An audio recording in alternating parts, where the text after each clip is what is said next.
Hey listeners, Mallory Wilsey here, Chief Producer of the Enrollify Network. I get the privilege of working alongside all of the creators at Enrollify, and I want to take just a moment to tell you about why I Want to Work There, a podcast hosted by Eddie Francis. In an era where attracting and keeping talent is more crucial and complex than ever, I Want to Work There dives deep into how colleges and universities can stand out as top employers. Whether you're involved in HR, leadership, or just keen on the dynamics of higher ed employment, this podcast is your new go-to resource. Join Eddie Francis as he tackles the pressing issues of employee recruitment and retention and offers actionable insights for positioning your institution as an employer where everyone wants to work. You can subscribe to the show by visiting podcast.enrollify.org or just search I Want to Work There wherever you get your podcasts.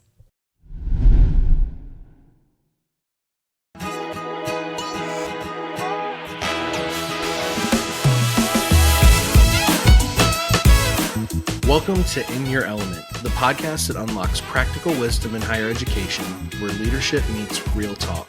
I'm Brendan Hinkle, Manager of Solutions Engineering here at Element 451. And I'm Daniela Norden, Element 451's Director of Customer Success and Engagement. Join us every other Thursday for discussions with everyday heroes using Element 451 in enrollment, marketing, and student success. We'll unlock the practical tips to help you make waves on your campus. In Your Element is a part of the Enrollify Network, a robust collection of podcasts designed to help higher education professionals like you grow. Explore our other shows at enrollify.org or check out some of my personal favorites linked in the show notes below. Enrollify is made possible by Element 451, the leading AI-powered all-in-one student engagement platform, helping institutions create meaningful, personalized, and engaging interactions with students. Learn more at element451.com. We are so happy to be back on In Your Element, and boy, do we have a treat for you today. We have the Chief Marketing Officer from Texas State Technical College, Michael Bettersworth, here with you. Michael, thank you so much for joining us. It seems like you've been in a sea of element, right? You were just at ASU GSV, hanging out with our team there. How did that go, and how are you doing?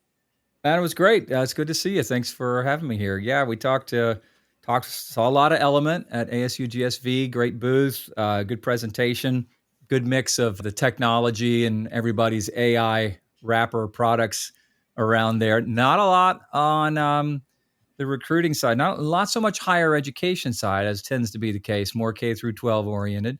But I got to meet artists face to face and your CTO and CMO and some others and share some of our early successes and impressions with the tool. It was really great. ASU GSV is such a blast. It's a busy conference, and it's amazing how many of the same people you see. You walk around the halls and see some familiar faces, and it was a good time. That's awesome. Yeah. Well, again, thanks for joining us. I am so excited for the conversation that we're going to have today. I think that the way that the conversations that we've already had, Michael, and kind of how you approach the technology that you're using, business processes, analysis, data are all huge best practices and tips for other schools. And because a lot of things I see you doing are things that other schools should be, but aren't. So we kind of started off our conversation, and whenever we were talking a few weeks ago, talking about how you made your decision on choosing Element and the business process part that went into it, the review that went into it, kind of what you all were looking at, comparing it to other platforms and what you were able to get versus value. So tell us a little bit about that. Kind of go down that road with us. Yeah, I mean, I'll tell you what triggered it is we're just switching ERP systems, student information systems, from to Workday Student. And we're one of a handful of institutions that went live with Workday Student just last month, where we have a few hundred students registered, more than 2,000 classes have been scheduled for our fall 24 semester. So we're off and running on Workday Student. And the application experience, though, for both our prior Salesforce implementation and our Workday Student out-of-the-box application had some usability concerns that when we were testing, we really felt there was an imperative for us to find, frankly, a more usable application experience.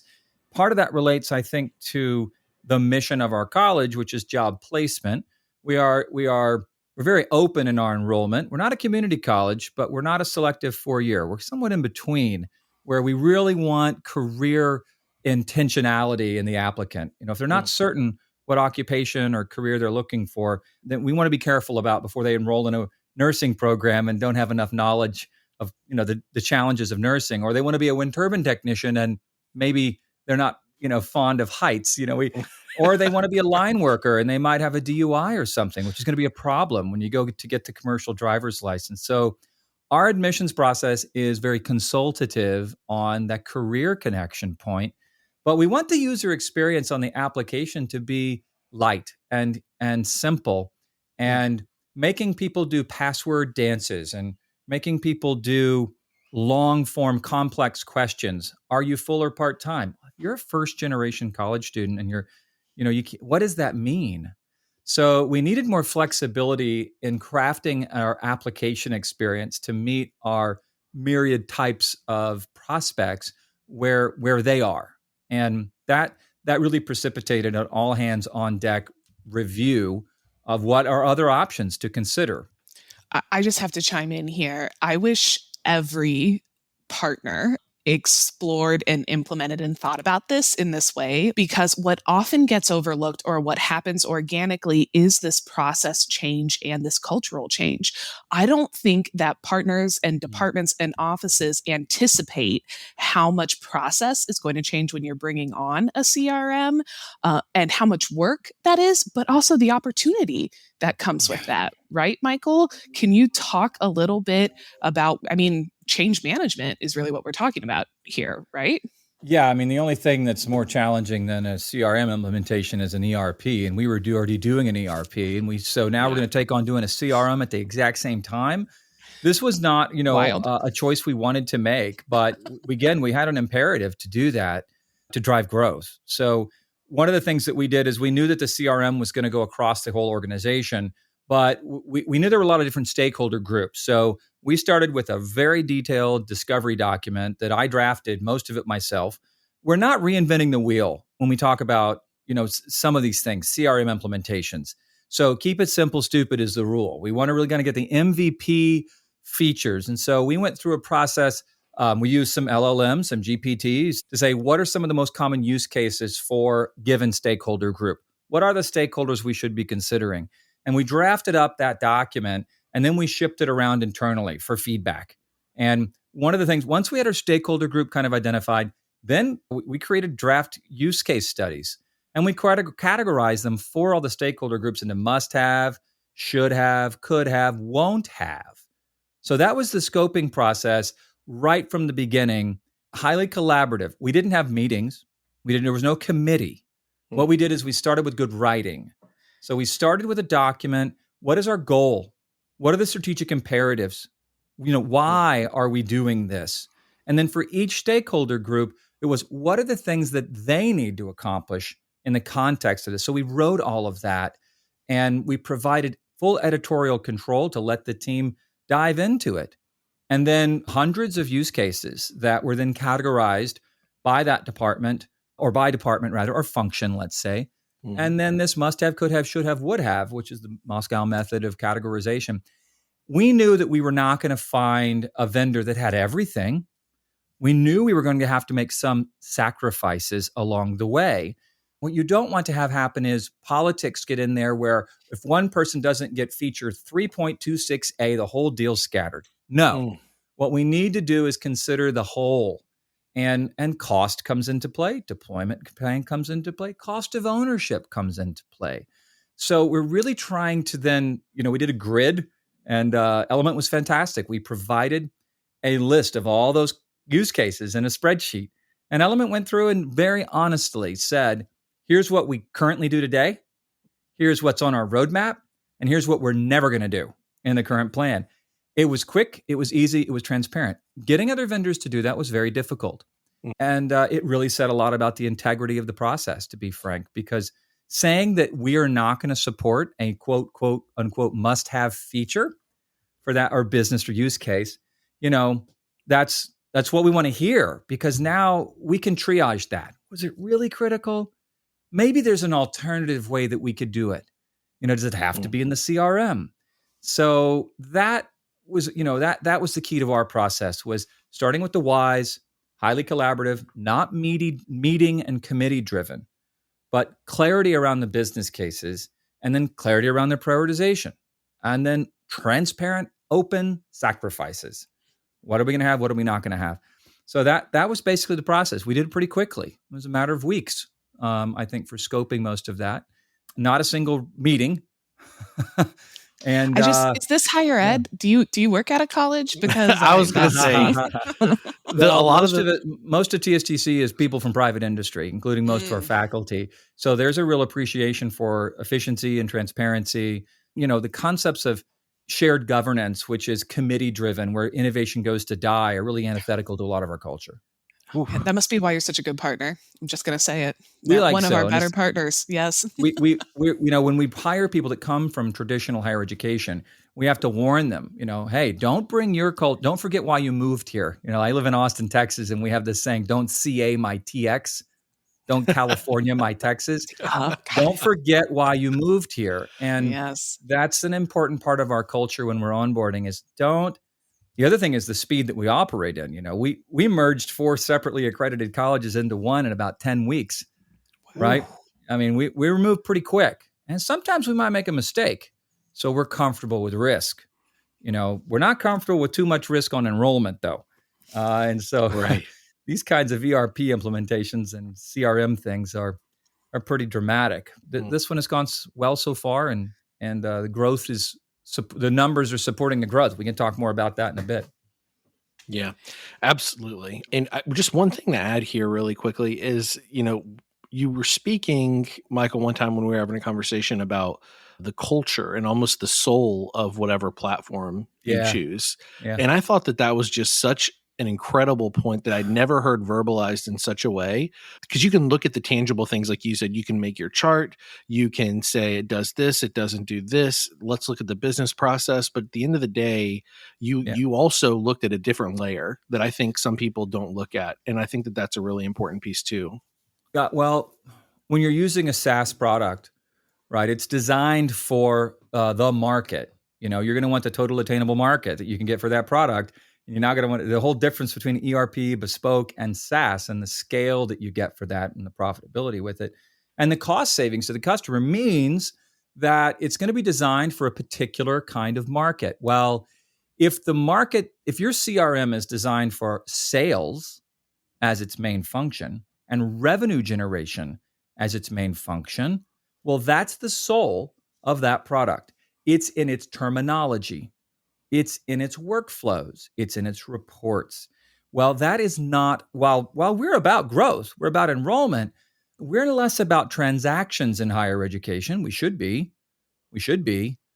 We're more about relationships. And that relationship with a prospect is sacred. And it is not sell, let me hand you off to up the funnel. It's consultative. It's a fiduciary. And so if the CRM product has a soul in it, for lack of a better term, but a spirit that is sales focused, that ekes out in terminology and user interfaces and workflows. And that's where we were with our prior CRM. It was very sales driven. What I like about Element, it's designed for the higher education customer, which means you're going to sacrifice some verticals. But what it does is it brings what is the intent right from the head of product, right from the user interface designs and the workflows. And so the soul or spirit, if you will, of the product is more aligned with our culture and our values. And that's really important when we're talking about as big and as important a decision as where someone's going to invest their time, their money, and their hopes in higher education. I just feel like I have nothing to add. That was amazing. And the podcast here. Mic drop. Podcast. It's a nice short episode. Hope you all enjoyed that nugget. You'll be chewing on that one for like months. Honestly, that's I had the same reaction whenever we were first having this conversation, and I was just like, man, if that's you get it, right? You get it, and to have you as part of the helm leading the initiative there, like there's so much confidence that I can say that I have in TSTC and what the future is for you all, because leadership, you have a team that's on board with that mindset along with yourself that kind of can move forward in the future with that mindset. And that's going to do nothing but yield a considerable amount of fruit in the way that you all move forward and build. This is our culture. And it is, the mantra, place more Texans in high-paying jobs and well-paying jobs. It's pervasive. And then we have 3 strategic imperatives that are pretty consistent. Quality, quality, quality. If we do not have a quality trained graduate coming out, that employer, that hiring manager isn't going to trust us the next time. So quality is critical. 50-person deep instructional design team, 900 technical courses, all broken down into competencies, each competency broken down to learning objectives. And it is curated, it is validated, and it is updated. So that quality imperative is just critical. Compellingly unique. How are we different in compelling ways, not just to be quirky? Our intake process, and maybe this isn't the college for you. Let's talk about your career goals and aspirations. Maybe you need to go to community college, knock out some academics before you enroll in this, this career program if you're not sure. Let's take you out to the wind turbine trainer. Go up to the top. How you feel? Oh man, we want to have a consultative process that's compellingly unique. And then industry responsive. That's the third imperative that we have. So those industry responsive. Our customer is the employer that's hiring our graduate first. If we serve that customer well, we're going to serve our students and our prospects and the taxpayer well too. But if we gear all of our products to what the quote prospect or student wants, because that's the market, that's not our market. It's not our market. Our market is the employer first. And sometimes we're selling programs that are hard to sell to the prospect. Like, what the heck is instrumentation or industrial systems or electrical power and control? And these are hard products to sell because nobody knows about them. So the customer acquisition cost can be quite high, but we have to serve those things because that's the needs of the Texas employer. Those are these underserved markets that are high demand and high pay where we really specialize. So let's dive into these numbers then, because we've sort of talked around them. I think that one of the reasons why you're so agile and so able to make these decisions is because you're paying attention to the data. But what you just said was so, I don't know if complicated is the right word, but complex and strategic, and thinking about how you're unique and 900 different programs. There's a lot that goes into the strategy behind getting the right student to the right program. Talk to us about some of the strategies and tactics that you used in Element and what returns you got on those. You bet. So it's 900 technical courses across 48 different programs. What? And then 11 campuses or locations with a couple more on the way. So let me just start off with one number, and that's it's a leading indicator of enrollment, and it's application count. Okay. So our application count right now for summer and for fall is up 30%. Our fall application counts are up 30%. Let me show another really important number, and that's conversion. One of the early conversion numbers is when they click apply on the website or on some ad, how many click submit? So how many get through the application? All right. So the prior application that we had about a 75% abandonment rate. So we did all the work in marketing. We got them to the website. We got them to click apply, and 75% average bailout rate on the prior application. Wow. Why are college applications so hard? Partly because it's a filtering mechanism. I can't think of anything else. Why else would the higher education sector not demand a more usable application? Except that you wanted to make it hard as a filter. And that's true for open enrollment institutions as well that have complex applications that are hard to find on their website. I mean, the benchmark is pretty low on usability, finding the application and clicking apply. So we wanted one that was user-friendly. So since implementing Element, our conversion rate is now approaching 90%.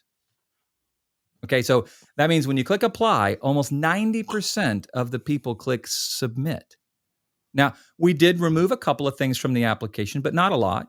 We did change the wording so that a first-generation college student wouldn't be confused, right? If your application is intimidating and you're using wording that's higher ed speak. Are you a full-time or part-time? They don't know what that is. So, you really want to be friendly to that person without flooding your lead funnel. And there's the challenge. If you have too many applications come in, you're going to flood your enrollment team with unqualified leads. And that's the dance is, how do you get that right? Well, that's where BoltBot, that's where some of the AI tools really come into play and assisting with the load of answering the traditional question. One of the issues that our enrollment team really suffers from is the pain of answering the same darn question all the time. Preach. It's really mind draining. So if we can get rid of a big chunk of the same FAQ, they're the same questions about financial aid, about veterans benefits, about housing, about registration. If we can get rid of a certain number of those with better automated answers with BoltBot and other AI tools, the customer, the prospect, actually enjoys that more in the data. Because they don't want to feel judged by asking a question that they might feel nervous about. Mm-hmm. I mean, this is intimidating. I'm applying for higher education. Even at an enrollment institution, the prospect is nervous. But they're a lot less nervous when they're talking to an AI assistant. They don't feel judged in asking the question. And then our staff is less burdened with and drawn down with this, oh my gosh, I have to answer that same question about the FAFSA. So you get wins on both ends of the spectrum there with the use of some of the automation. And they can focus on finding the right student for that right course or that right campus. Right. Hey, it's Mallory, Chief Strategist of Enrollify. Why travel far when an exceptional higher ed conference experience awaits from the comfort of your campus or home office? I'm thrilled to announce that every single session at the 2024 Engage Summit will be live streamed. And the best part? Registration is free. Many of your favorite Enrollify creators are presenting. Maya Demishkovich and Jenny Lee Fowler will teach you how to craft an AI-powered social media influencer strategy. Jamie Hunt will help you unlock the AI revolution in your team. And Shane Baglini and Allison Tercio are teaming up to boost your productivity with generative AI. Plan out your dream conference by scoping out the agenda and taking note of the sessions you want to tune in for. Visit engage.element451.com and register yourself and your team for free today. Now, back to the show. I was going to ask, are you using one application for all of these scenarios? So you mentioned the different student type or part-time or full-time. First gen, it's one application where you're filtering all of these students through. That's incredible. That's exactly what we want to see. We wanted to have one app because MVP, minimal viable product. We really wanted to start, and I highly encourage anybody else doing this. Yes, you can go build unlimited numbers of custom applications, but that is not where you should be spending your time. You should be spending your time on your communications plan. You should be spending your time on your journeys.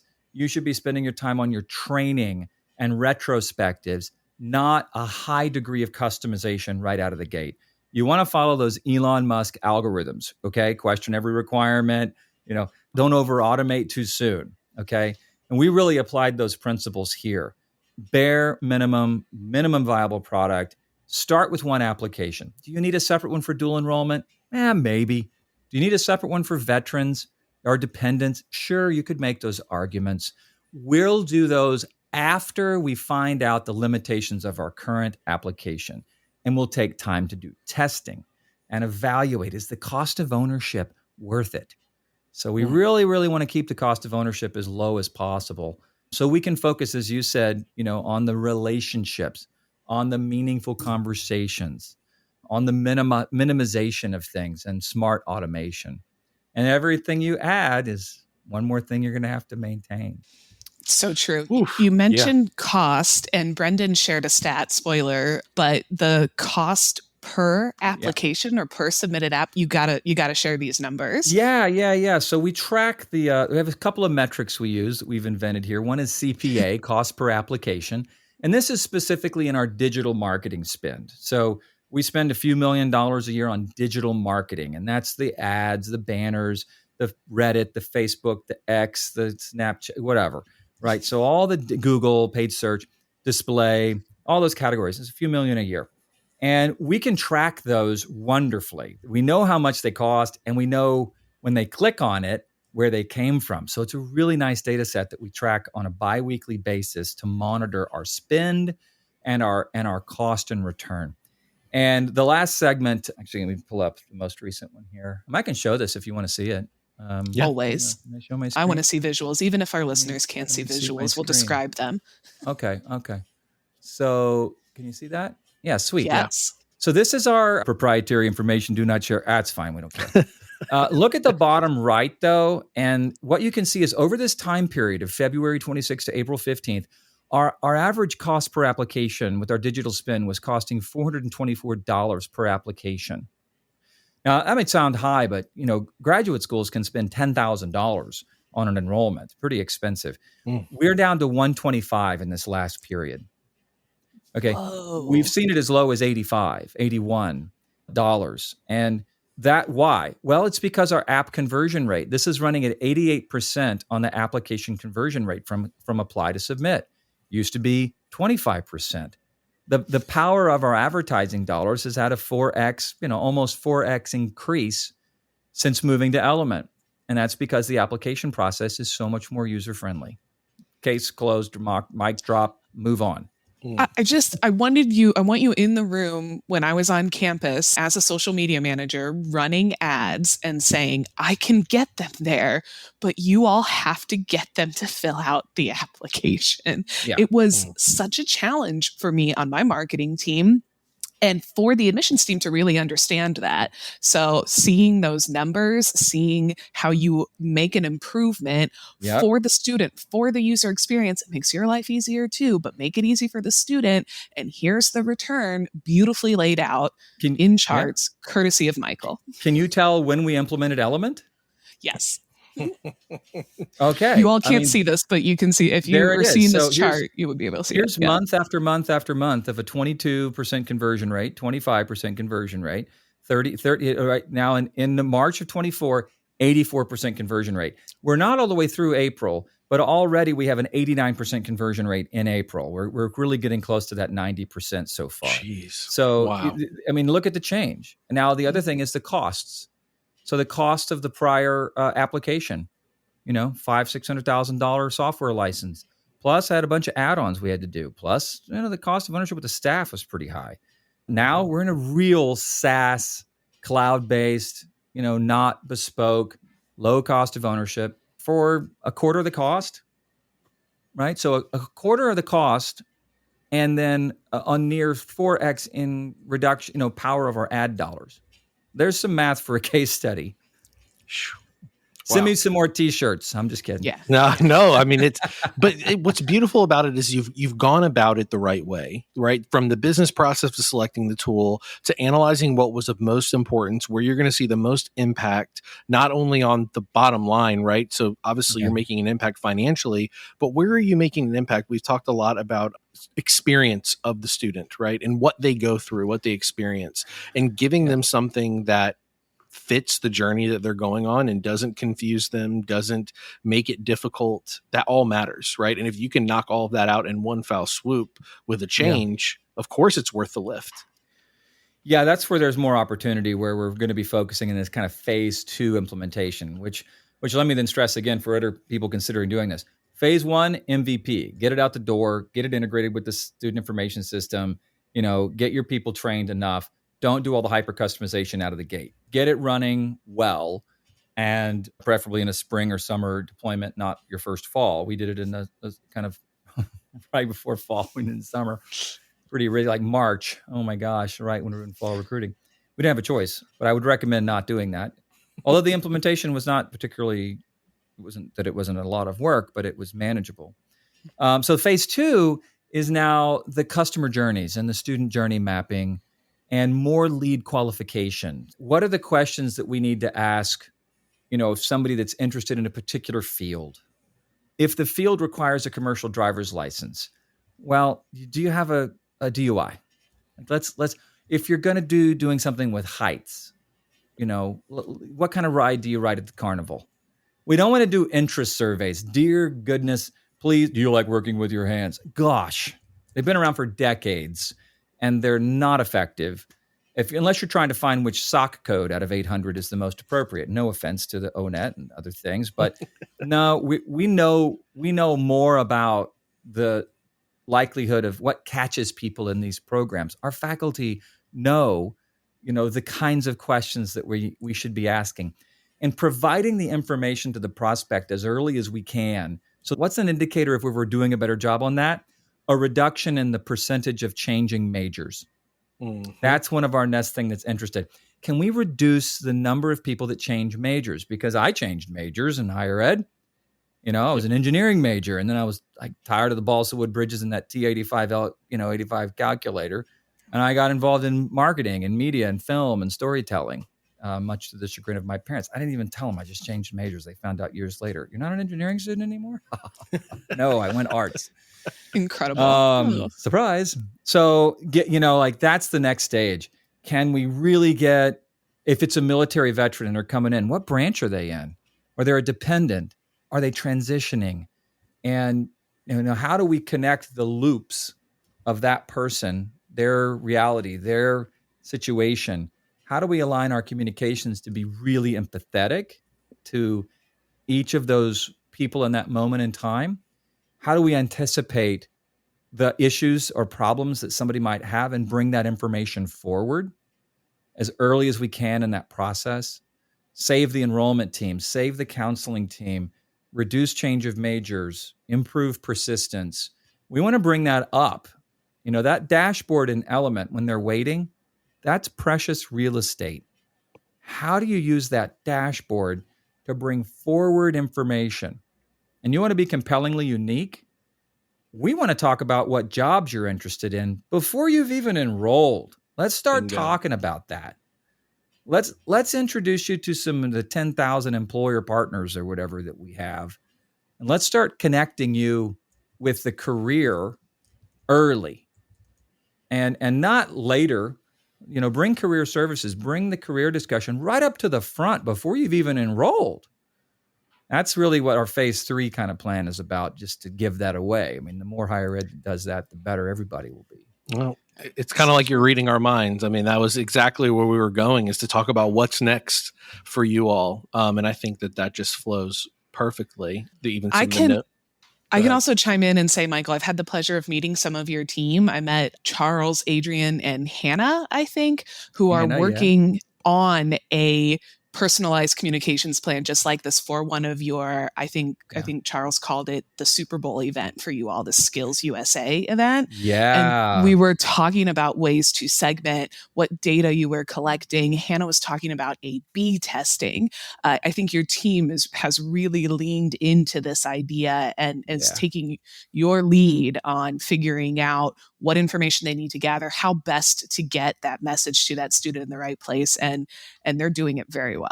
Thank you. You've mentioned some great people, Hannah in copywriting and Charles in product marketing and the team. And then our visual communications team, everybody's just, really aligned on that. Skills USA, for those that may not know about that, that's kind of like the Super Bowl for technical education, vocational education. And so they have high school and collegiate competitions around the country.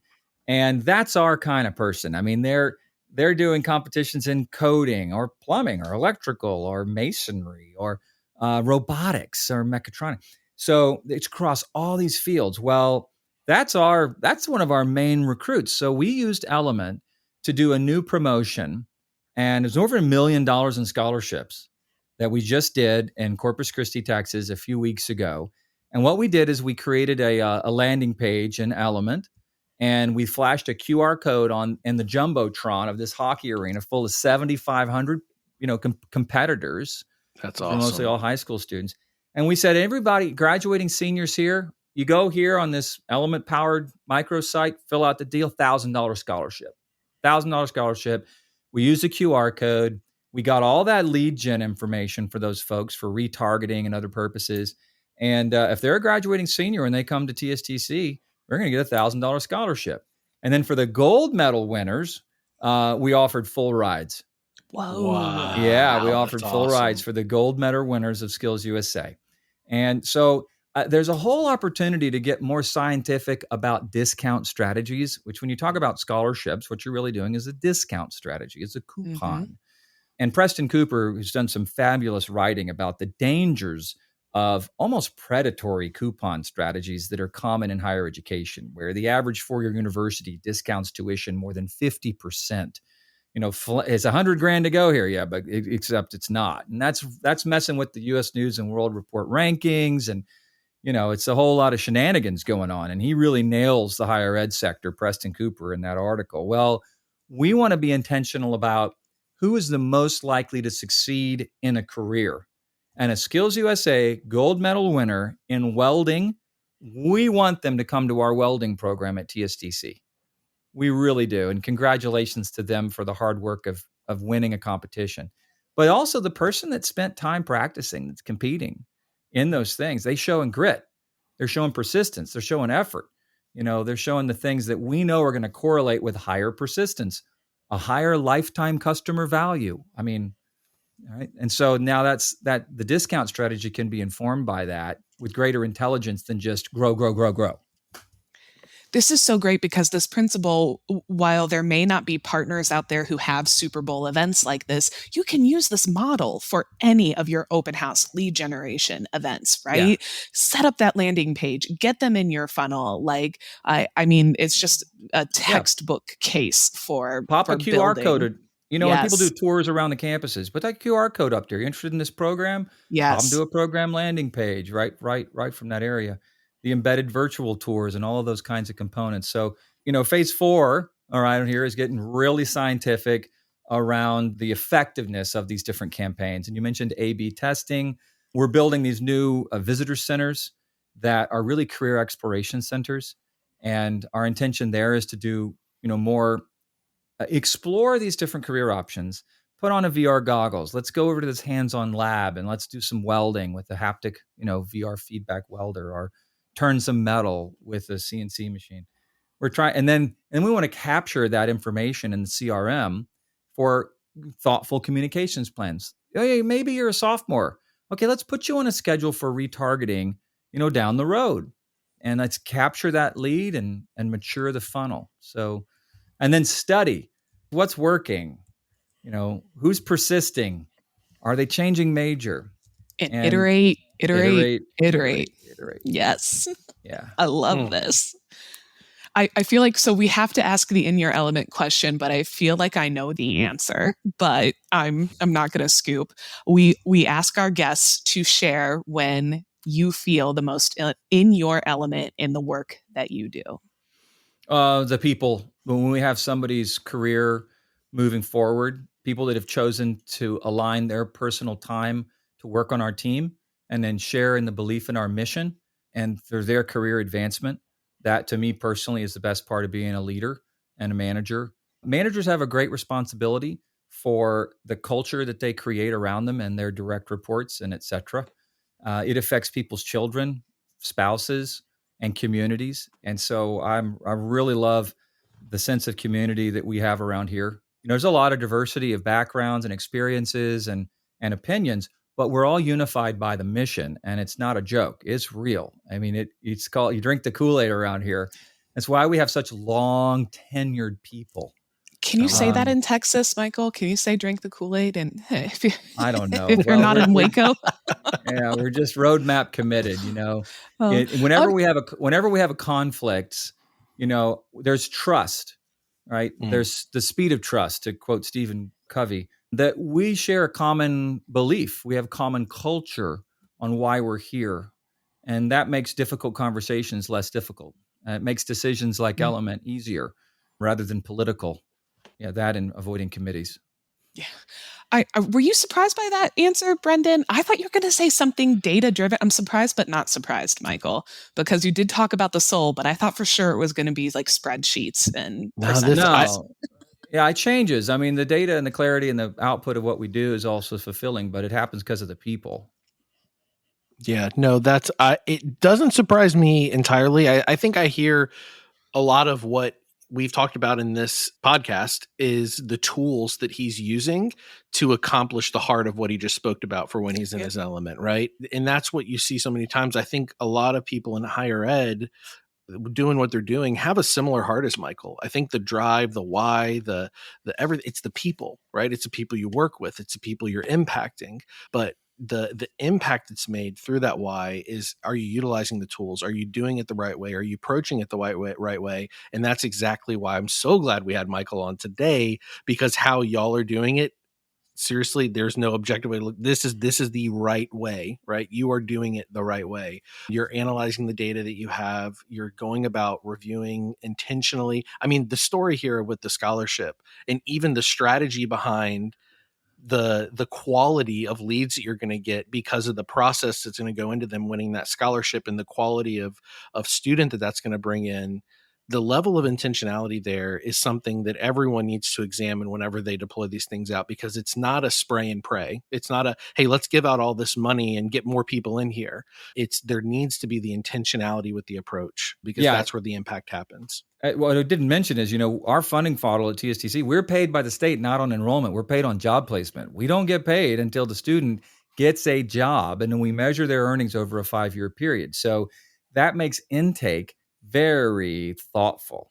And that's why we changed that funding model back some 12 or 13 years ago, where we're 100% of our state appropriation that used to be contact hour based, enrollment based, is now truly outcomes based, not attainment, not graduation rate, not credentials of value. Do they get a job, and how much do they earn? That's the driver, because that's when you come to a technical college. And by the way, the vast majority of people that are entering higher education, when they're surveyed, as they have been for decades, the survey of incoming freshmen, why are you here? To get a job is at the top of that list. To study something interesting and to get a job, and here to get skills that have market relevance. They're in the top 3 for decades.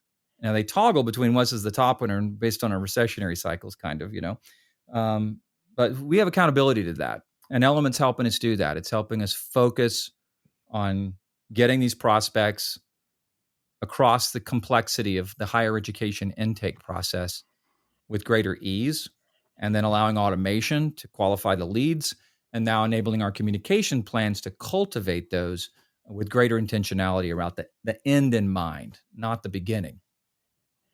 I'm so excited to see how this goes. We're going to have you back for phase 2, phase 3, and phase 4. Just fair warning. Count on it. I want them all to go as well as phase 1 did. This has been awesome, Michael. I truly am going to copy and paste some of these quotes from the transcript and share them with people, because it's perfect, this outline. We appreciate the product. We appreciate the intentionality. We appreciate the culture that Element brings as well. Our team's been extremely complimentary. You guys have been there through the challenging moments of implementation. And we're looking forward to the Engage Summit. And out in Raleigh, I'll be out there with a large number of our teams. Oh, so we're beautiful. Looking forward to some face-to-faces. Appreciate it. Yes, we will. Absolutely. Well, thanks a lot, Michael. It's been incredible. And we'll see you in a couple months. In Your Element is part of the Enrollify podcast network. If you like this podcast, chances are you'll like other Enrollify shows too. Our podcast network is growing by the month, and we've got a plethora of marketing, enrollment, and higher ed technology shows that are jam-packed with stories, ideas, and frameworks, all designed to empower you to be a better higher ed professional. Our shows help higher ed marketers and enrollment professionals find their next big idea, and feature a selection of the industry's best as your host. Learn from Mallory Wilsey, Artis Kadu, Maya Demishkovich, and so many other of your favorite leaders in higher ed. Enrollify is made possible by Element 451, the leading AI-powered, all-in-one student engagement platform, helping institutions create meaningful, personalized, and engaging interactions with students. Learn more at element451.com.